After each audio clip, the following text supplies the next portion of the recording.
जो हमारा चल रहा है अध्याय 3 विद्युत धारा।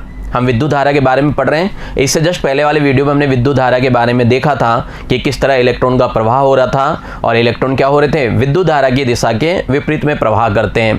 वहाँ में आपने ये भी जाना कि पुराने समय में जब पहले ज़्यादा अध्ययन नहीं किया हुआ था तो वैज्ञानिकों ने ये माना था कि धन आयनों का प्रवाह होता है, और धन आयनों का प्रवाह किस दिशा में माना था, विद्युत धारा की दिशा में माना था। लेकिन बाद में जाके हमें पता चला कि धन आयनों का प्रवाह नहीं होता, इलेक्ट्रॉन का प्रवाह होता है, और इलेक्ट्रॉन क्या हो गया, विद्युत धारा के विपरीत दिशा में बहती है, और विद्युत धारा विद्युत क्षेत्र की दिशा में होती है। इसका अध्ययन कर लिया था बच्चों आपने कक्षा 10 में ओम का नियम। आज हम ओम का नियम ही पढ़ेंगे।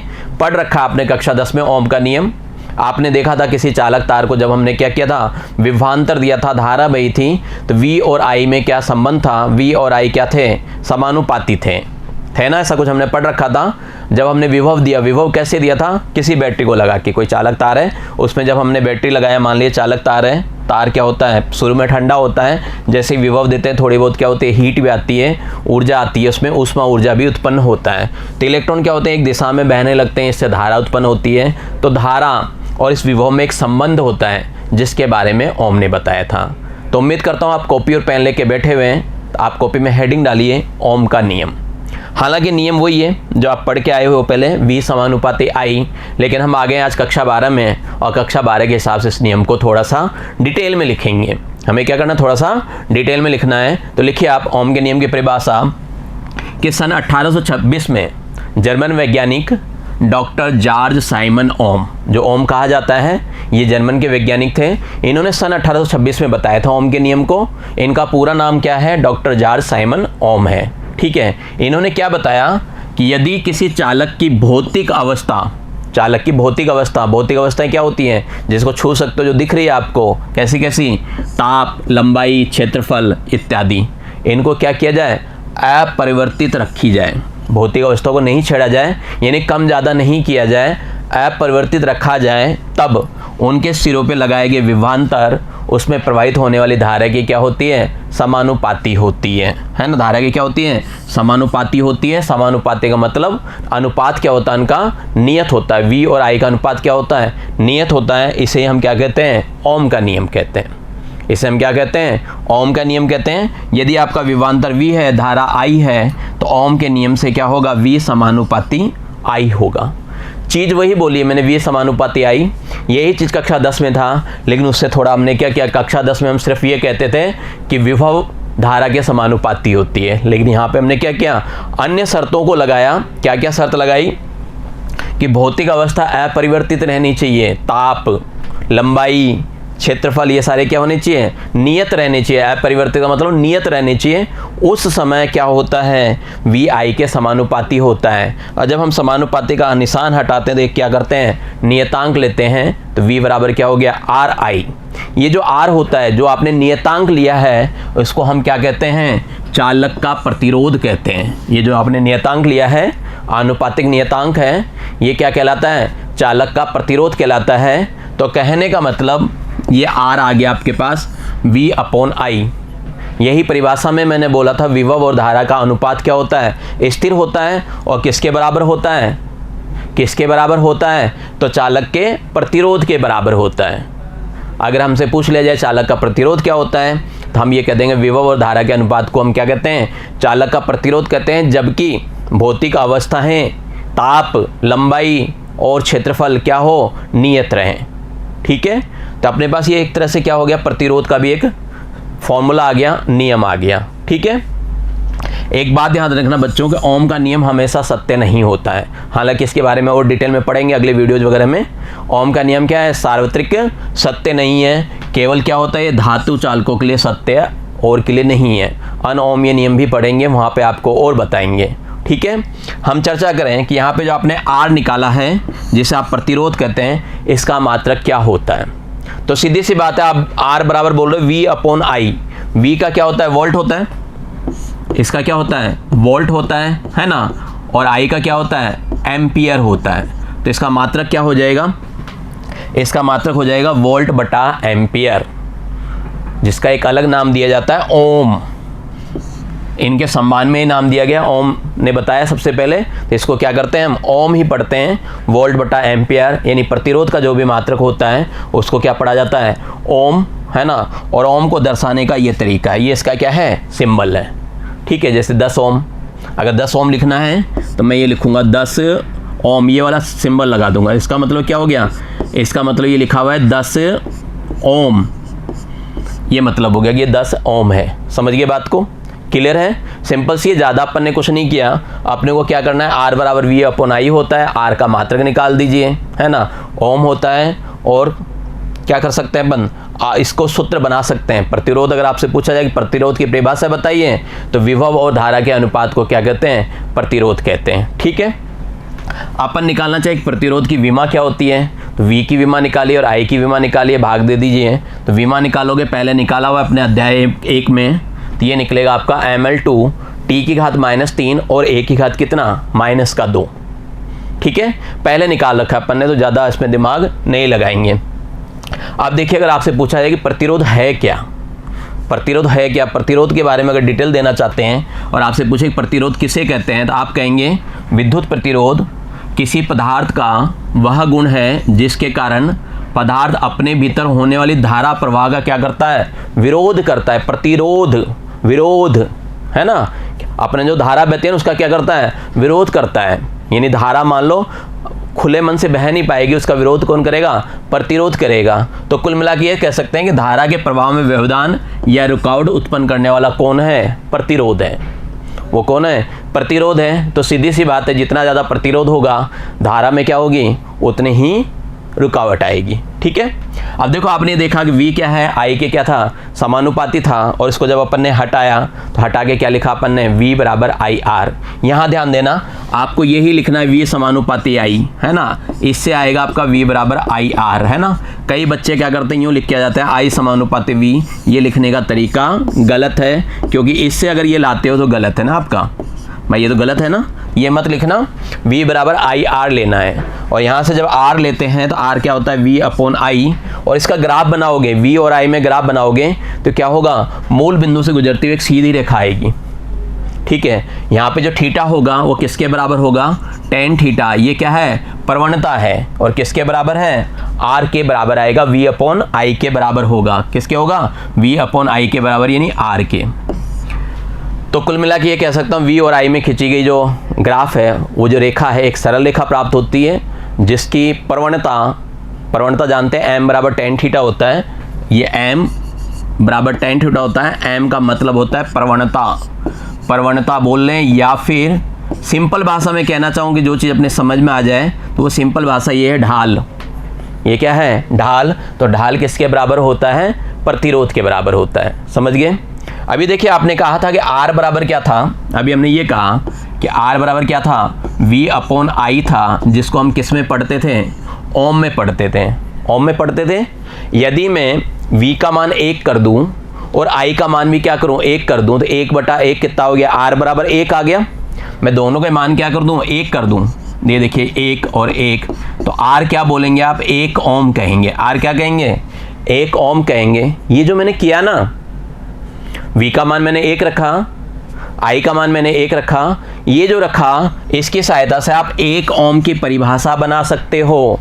यही क्या है, देखिए, वोल्ट 1 एम्पियर, यानी हम कह सकते हैं कि यदि किसी चालक के सिरों पर 1 वोल्ट का विभवांतर लगाने पर 1 एम्पियर की क्या हो, धारा प्रवाहित होती है, 1 एम्पियर की धारा प्रवाहित होती है, तो क्या होगा, उस चालक का प्रतिरोध कितना होगा, उस चालक का प्रतिरोध 1 ओम होगा।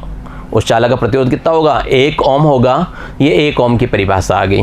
नया कुछ नहीं किया, पुराना ही काम किया है। V का मान 1 ले लिया और I का मान हमने कितना ले लिया, 1 ले लिया। इससे अपने पास 1 ओम की परिभाषा आ गई। ऐसे आप परिभाषाएं बहुत सारे बना सकते हैं अगर आपको सूत्र याद है तो। ठीक है, अब चर्चा करते हैं कि आखिर प्रतिरोध का निर्भरता किस पे है। भाई पता करना पड़ेगा ना कि धारा का जब वो रुकावट कर रहा है तो वो निर्भर किस पे करता है। मुझे धारा की रुकावट कम करनी है या ज़्यादा करनी है, तो प्रतिरोध क्या किया जाए, कैसे किया जाए, कम ज़्यादा। भाई मैं प्रतिरोध बढ़ाऊंगा तो धारा में रुकावट ज़्यादा होगी, प्रतिरोध कम करूंगा तो धारा क्या होगी, आसानी से बहेगी।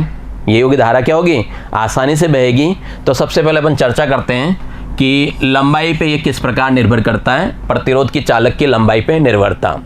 इसके लिए अपने एक एक्सपेरिमेंट करते हैं। हम क्या करते हैं, एक एल लंबाई का और अनुप्रस्थ का क्षेत्रफल ए है ना, ए क्षेत्रफल का क्या करें, आयताकार सिल्ली ले लेते हैं। एक आयताकार सिल्ली लेते हैं जिसकी लंबाई कितनी है, एल है, और अनुप्रस्थ काट का क्षेत्रफल कितना है, ए है। ठीक है, अपन ने सिल्ली ले ली, अपन ने क्या किया, ये सिल्ली ले लिया।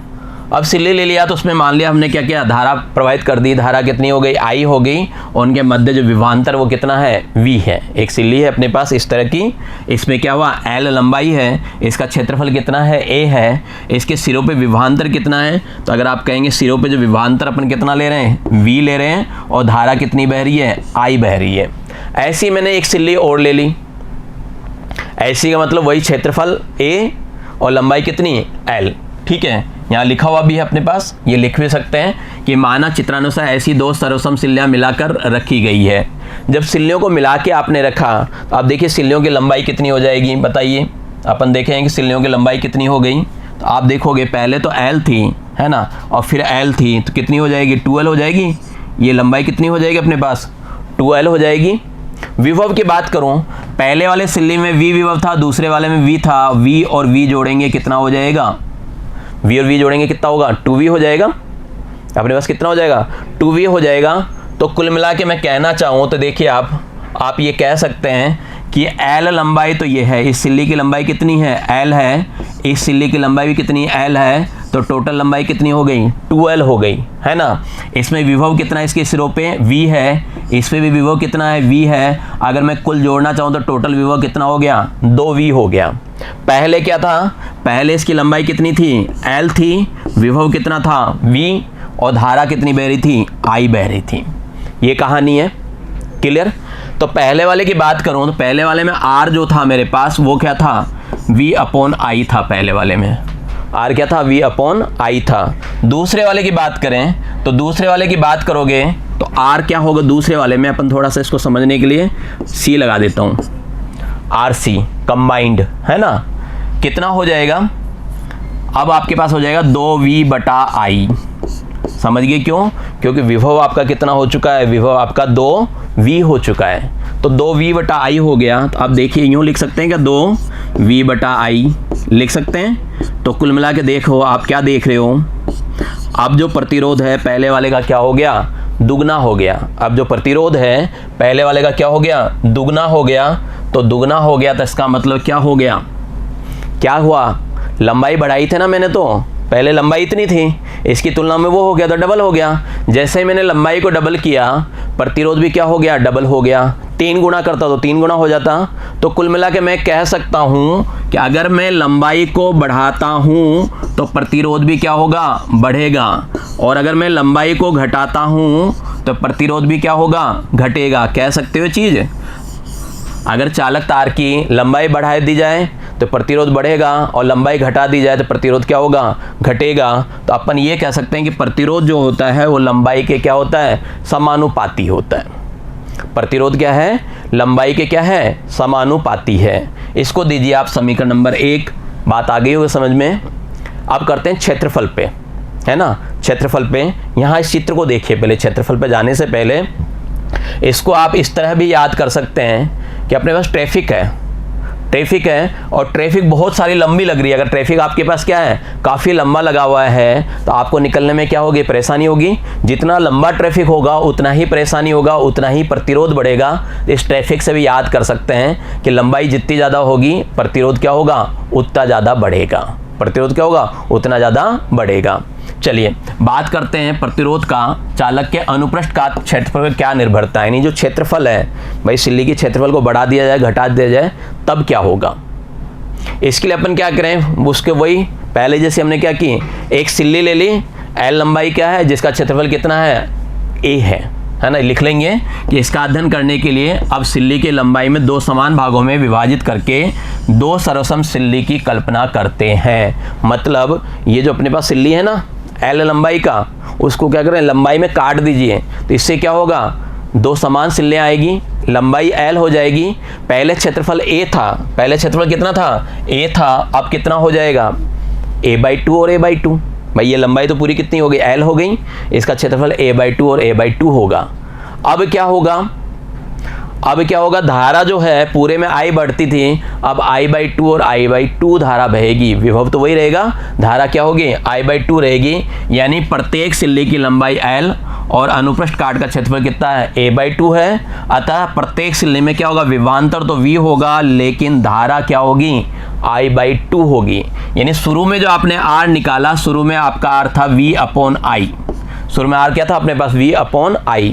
अब जो r निकाल रहा हूं, r i बोल लेते हैं। अब r क्या निकल रहा है, v तो वैसे के वैसे है, i की जगह मेरे पास क्या है, I/2 है, i की जगह क्या हो रहा है, I/2 आ रहा है। ठीक है, एक सिल्ली की बात कर रहे हैं, जैसे इसको ऊपर लेके जाएंगे तो ये आ जाएगा 2, है ना, v/i, तो ये आ गया 2 वापस से कितना, r। देखिए इस पर क्या किया आपने, इस बार हमने तो क्या किया था, क्षेत्रफल कम किया था ना, एक सिल्ली की बात की तो क्षेत्रफल कम कर दिया, क्षेत्रफल को आधा कर दिया, लेकिन प्रतिरोध क्या हो गया, दुगना हो गया। क्षेत्रफल आधा कर दिया, प्रतिरोध क्या हुआ, दुगना हो गया। मतलब क्या देख रहे हो, प्रतिरोध क्या है, दुगना है। मतलब ये है कि यदि क्षेत्रफल को घटा दिया जाए तो प्रतिरोध क्या होता है, बढ़ जाता है। क्षेत्रफल को घटा दिया जाए प्रतिरोध बढ़ जाता है, या फिर क्षेत्रफल को बढ़ा दिया जाए तो प्रतिरोध उस वक्त क्या होता है, घट जाता है। ऐसा उल्टा होता है तो हम कैसे लिखते हैं, व्यतकर्मानुपाती बोलते हैं। कुल मिलाकर हम क्या कर सकते हैं, प्रतिरोध क्षेत्रफल का क्या होता है, व्यतकर्मानुपाती होता है। प्रतिरोध क्या हो गया, क्षेत्रफल का व्यतकर्मानुपाती हो गया। समझिए इसको ट्रैफिक लाइट से वापस देखिए, यहाँ से अपने को निकलना है, मान लो यहाँ पे लंबाई बहुत सारी ट्रैफिक जा रही है, लेकिन इस रोड को अगर चौड़ा कर दिया जाए, तो हम आसानी से निकल सकते हैं, और रोड को सकड़ा कर दिया जाए तो निकलने में दिक्कत आएगी। रोड यानी सड़क को चौड़ा करना या सकड़ा करना क्या हुआ, क्षेत्रफल का ही तो हो गया। तो यानी क्षेत्रफल कम कर दिया तो हमें निकलने में ज़्यादा दिक्कत हो रही है, और क्षेत्रफल बढ़ा दिया तो हम क्या हो रहे हैं, आसानी से निकल रहे हैं। समझ रहे बात को, तो क्षेत्रफल कम करने में प्रतिरोध ज़्यादा हो रहा है। तो इस चीज़ को भी हम यहाँ से समझ सकते हैं और याद भी रख सकते हैं। आप क्या याद रखेंगे, प्रतिरोध लंबाई के क्या होता है, समानुपाती होता है। भाई याद रखा अपन ने, प्रतिरोध क्या था, लंबाई के समानुपाती था, और प्रतिरोध क्या था, क्षेत्रफल का व्यतकर्मानुपाती था। क्षेत्रफल का क्या था, व्यतकर्मानुपाती था। ये दोनों चीज़ें याद रख सकते हैं, और दोनों को एक साथ मिला के भी लिखा जा सकता है। हम दोनों को एक साथ मिला के भी लिख सकते हैं, R समानुपाती L/A। R समानुपाती हो गया L/A। यहाँ पे समानुपाती को हटाऊंगा तो यहाँ पे एक नया नियतांक लूंगा जिसको मैं रो कहता हूँ, है ना, जिसको क्या कहेंगे, रो कहेंगे। तो R बराबर आ गया रो L/A, R बराबर रो L/A। यहाँ पे R क्या है, चालक का प्रतिरोध है, L चालक की लंबाई, A चालक के अनुप्रस्थ काट का क्या है, क्षेत्रफल है, और रो को हम बोलते हैं प्रतिरोधकता। इस रो को क्या बोलते हैं, प्रतिरोधकता। हम चाहें तो यहाँ से रो का मान निकाल भी सकते हैं, क्या होगा, RA/L होगा। रो यानी क्या है, प्रतिरोधकता है। प्रतिरोधकता के बारे में एक बात नोट कर लेना कि प्रतिरोधकता चालक की प्रकृति पर तो निर्भर करता है, किंतु इसके विस्तार का मतलब है उसकी लंबाई और अनुप्रस्थ काट के क्षेत्रफल पर निर्भर नहीं करता है। ठीक है, कई बार पूछ लेता है कि प्रतिरोध किस पे निर्भर करता है, प्रतिरोधकता किस पे निर्भर करता है। आप कहेंगे प्रकृति पर तो निर्भर करता है, लेकिन उसकी लंबाई और अनुप्रस्थ काट के क्षेत्रफल जिसे विस्तार भी कहा जाता है उस पर निर्भर नहीं करता। यदि हम बात करें कि इसका दूसरा नाम क्या है, तो इसको विशिष्ट प्रतिरोध के नाम से भी जाना जाता है। तो परीक्षा में कई बार आपसे विशिष्ट प्रतिरोध के बारे में भी पूछ सकते हैं, मतलब वही है आपका क्या, प्रतिरोधकता ही है। मात्रक निकालना चाहें तो प्रतिरोधकता का मात्रक होता है ओम गुणा मीटर, और उसकी जो विमा होती है निकाल सकते हो आप विमा, m/L3 t⁻³ और a⁻³ क्या होगा, -2 होता है। ये इसकी क्या होती है, विमा होती है।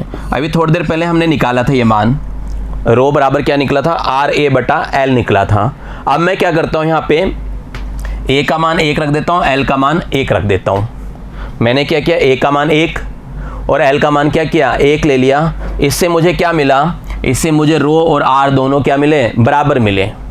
रो आर दोनों क्या हो गए, बराबर मिले, तो मैं एक परिभाषा बना सकता हूँ कि एकांक लंबाई और एकांक अनुप्रस्थ काट वाले तार की प्रतिरोधकता उसके प्रतिरोध के बराबर होती है। एकांक लंबाई मैंने लंबाई 1 कर दी थी, और फिर मैंने यहाँ लिखा एकांक अनुप्रस्थ काट क्षेत्रफल जो है वो भी मैंने क्या किया, 1 कर दिया। तो यहाँ पे प्रतिरोधकता कितनी हो गई, प्रतिरोध के बराबर हो गई। समझ गए बात को। तो ये एक प्रतिरोध और प्रतिरोधकता में संबंध भी आ गया, और प्रतिरोधकता का एक फॉर्मूला भी आ गया, एक सूत्र भी आ गया, ठीक है, एक नियम भी आ गया, परिभाषा भी यहाँ से दे सकते हैं। समझ गए होंगे बात, प्रतिरोधकता को बात समझ में आ गई। जब अपने पास आ गई तो अगला हेडिंग डालिए, धारा घनत्व और विद्युत क्षेत्र में क्या संबंध होता है। हमने धारा घनत्व के बारे में पढ़ रखा है। धारा घनत्व क्या होता है, अनुप्रस्थ काट का एकांक क्षेत्रफल पर जितनी धारा बहती है, लंबवत बहती है, वो क्या होता है, धारा घनत्व होता है। और धारा घनत्व का सूत्र अपन जानते हैं, ये होता है ना धारा घनत्व का, J बराबर I/A। तो J में और मुझे E में क्या करना है, संबंध ज्ञात करना है। चूंकि मैं ओम का नियम पढ़ रहा हूँ, अभी आपने ओम के नियम से देखा कि V बराबर क्या होता है, IR होता है। हम जानते हैं V बराबर क्या है, IR होता है। और अभी हमने R का मान भी निकाला था। R का मान क्या निकला था, ρL/A। अभी हमने क्या किया, ये प्रतिरोधकता का मान था ना, इससे R का मान भी निकाल सकते हैं। और R का मान क्या निकलेगा, ρL/A निकाला था, भूल गए, ये अपन ने निकाला था R समानुपाती L/A। और यहाँ पे जब मैंने समानुपाती का निशान हटाया था तो रो लिखा था, है ना, तो अपन ने ये लिख सकते हैं। तो इसको मैंने समीकरण 1 दिया, इसको समीकरण 2 दिया। अब क्या करूँ, इस R की जगह ये मान रखता हूँ तो मेरे पास V आता है, ये इस R की जगह रख दिया तो मेरे पास V आ गया I/ρL/A, I/ρL/A। अब देखिए यहाँ पे लिखा हुआ I/A दिख रहा है, ये लिखा हुआ आपको, ये देखिए यहाँ पे दिख गया होगा, ये अपने पास क्या है, I/A। हम जानते हैं I/A क्या होता है, J होता है। मैं यहाँ I/A की जगह J रखता हूँ तो मेरे पास आ जाता है V बराबर J/ρL। समझ गए बात को। यहाँ पे अपने पास सारे समीकरण हैं, अच्छी तरह देखना चाहे तो देख लें, इसको साफ कर देता हूँ ताकि आपको आसानी से दिखता रहे। यहाँ पे V बराबर IR, ठीक है, फिर हमने रो बराबर लिया, ρL/A, R बराबर इसका मान रखा। तो फाइनली हम यहाँ पे आ चुके हैं समीकरण 5 पे, V बराबर क्या होगा, J/ρL होगा, ठीक है। अब E की बात करें, अपन ने E के बारे में पढ़ रखा है, विद्युत क्षेत्र E के बारे में पढ़ रखा है। E बराबर होता है V/D, याद आया कुछ, ये फॉर्मूला बताया था आपको, E बराबर -dV/dr। इसी से आप कह सकते हो E बराबर क्या कह सकते हैं, V और R यानी L ले सकते हैं। यहाँ पे L, R दूरी होती है, यहाँ पे दूरी क्या है, L है। तो कुल मिला के मैं V यहाँ पे क्या कह सकता हूँ, EL होता है। V क्या होता है, EL होता है। तो यहाँ पे मेरे पास V आ गया EL, जिसको मैंने दिया समीकरण नंबर 6। क्लियर। अब देखें समीकरण 5 में क्या था, आपके समीकरण 5 में ये था V बराबर J/ρL, और यहाँ पे मेरे पास आ गया V बराबर EL, है ना। तो V को हटा के रख दूँ तो समीकरण 5 और 6 को हल करें तो वहाँ पे आपके पास आ जाएगा EL बराबर J/ρL। दोनों तरफ L है, कट जाएगा, E बराबर अपने पास आ गया J/ρ। हालांकि E भी आपका वेक्टर है, J भी क्या है, वेक्टर है। तो इस तरह आप वेक्टर रूप में लिख सकते हैं, E वेक्टर बराबर J वेक्टर ρ, ठीक है। यहाँ से आप चाहें तो J का मान निकालना चाहें, जिसे धारा घनत्व कह रहे हैं, तो एक J का मान और आ गया, क्या आ गया, E वेक्टर बटे में ρ, या फिर 1/ρ गुणा E वेक्टर, ठीक है। एक फॉर्मूला और बन गया। तो कुल मिला के हम क्या करें, यहाँ पे जो 1/ρ है, एक उसको नया नाम दे देता हूँ सिग्मा। इसको अपन ने क्या किया, एक नया नाम दे दिया सिग्मा। तो J वेक्टर बराबर आ गया सिग्मा E वेक्टर। इस सिग्मा को कहते हैं चालकता। 1 जो रो है, जिसको मैंने सिग्मा नाम दिया, इसको क्या कहते हैं, चालकता कहते हैं, ठीक है। इसको क्या कहेंगे, चालकता कहेंगे। अब चालकता का अगर आप मात्रक निकालना चाहेंगे तो मात्रक क्या निकलेगा, बताइए, रो का मात्रक क्या निकला था। अभी अपन ने रो का मात्रक निकाला था, तो वहाँ आपको बताया था रो का मात्रक होता है ओम गुणा मीटर, ठीक है। और चालकता जो है आपका 1/ρ ही तो है भाई, ये रो है, थोड़ा सा टेढ़ा लिखा करो, है ना, 1/ρ ही है। तो ये क्या हो जाएगा, 1/ओम गुणा मीटर, और ऊपर लेके जाना चाहें तो इनवर्स लगा सकते हैं। इसलिए चालकता का मात्रक क्या होता है, ओम इनवर्स मीटर इनवर्स होता है। तो कई बार अपने से चालकता का मात्रक पूछ लिया जाता है, तो ध्यान रखना। चालकता काम क्या आती है, चालकता अगर हमने पूछा जाए कि काम क्या आती है, तो इसका प्रयोग कहाँ करते हैं, धारा संवहन की तुलना करने में किया जाता है, ठीक है। जो पदार्थ अधिक चालकता रखता है भाई, या तो कम रखेगा या ज़्यादा रखेगा तो जो पदार्थ क्या होगा, अधिक चालकता रहेगा, उसमें ऊष्मा की क्षति कम होगी। उसमें क्या होगी, ऊष्मा की क्षति कम होगी। जिसकी चालकता अधिक होगी उसमें ऊष्मा की क्षति कम होगी, और जिसकी चालकता कम होगी उसमें ऊष्मा की क्षति क्या होगी, ज़्यादा होगी। तो इस बात को भी नोट कर लेना कि इसका प्रयोग धारा संवहन की तुलना के लिए होता है। जो पदार्थ अधिक चालकता रखता है उसमें धारा प्रवाह के समय ऊष्मा की क्षति क्या होती है, कम होती है। जो तांबा होता है, कॉपर जानते हो, उसकी चालकता कितनी मानते हैं हम, 100% मानते हैं, है ना। इसकी चालकता क्या करते हैं, 100% मान लेते हैं, और इसी की तुलना करके अन्य पदार्थों की चालकता देखी जाती है। तांबे की हम क्या करते हैं, 100% मानते हैं। ठीक है, आप लैब में गए होंगे, वहाँ पे 2 प्रकार के तार नजर आते हैं। एक तो आता है कनेक्शन करने वाला वायर, यानी जिसको संयोजन तार कहते हैं, और एक होता है प्रतिरोध तार। लैब में जाएंगे वहाँ पे भी मिल जाएगा आप, वो जैसे वोल्ट मीटर, एमीटर, इनको जोड़ने के लिए जो काम आता है वो संयोजन तार होता है। और कई बार तार का प्रतिरोध ज्ञात करने के लिए जो प्रैक्टिकल किया जाता है वहाँ पे अपने को प्रतिरोध तार दिया जाता है। तो वो दोनों तार अलग अलग होते हैं। वो दोनों तार क्या होते हैं, अलग अलग होते हैं। तो आप ये कह सकते हैं, क्या कह सकते हैं, कि जिन पदार्थों की प्रतिरोधकता बहुत कम होती है उनसे संयोजक तार बनाए जाते हैं। जिनकी क्या हो, अपन बात किसकी कर रहे हैं, अपन बात किसकी कर रहे हैं, चालकता की बात कर रहे हैं। तो हमें क्या करना है, चालकता से जिस पदार्थ की प्रतिरोधकता बहुत कम होगी, प्रतिरोधकता बहुत कम होगी, उसके संयोजक तार बनते हैं। जैसे चांदी, तांबा, एल्युमिनियम, है ना, क्योंकि इनकी प्रतिरोधकता है वो क्या है, नगण्य मानी जाती है। और जिन पदार्थों की प्रतिरोधकता, मैं शब्द प्रतिरोधकता बोल रहा हूँ, प्रतिरोधकता बहुत अधिक होती है, उनसे क्या होते हैं, प्रतिरोध तार बनाए जाते हैं। जिनकी प्रतिरोधकता अधिक, प्रतिरोध तार। जिनकी प्रतिरोधकता कम, उससे क्या बनेगा, प्रतिरोधकता कम है, उससे संयोजन तार। और चालकता क्या होती है, तो चालकता क्या होती है, 1/ρ। रो को क्या बोला था अपन ने भाई, रो को क्या बोला, प्रतिरोधकता ही बोला ना। तो 1/ρ होती है अपने पास चालकता। क्लियर, ये बातें अपने को ध्यान रखनी है भाई, ये अपने को चीज़ें याद रखनी है कि हमने ये संबंध बना लिया। ये भी कई बार पूछा जाता है कि सिग्मा 1/ρ क्या है, ये क्या है, चालकता है। ठीक है, इसकी परिभाषा भी पूछ लेती है ना, परीक्षा में कई बार इसकी परिभाषा पूछे गए हैं। तो क्लियर है ये बातें। इससे आगे पढ़ने के लिए बच्चों मिलते हैं आपसे अगली कक्षा में। तब तक के लिए धन्यवाद, नमस्कार, आपका दिन मंगलमय रहे।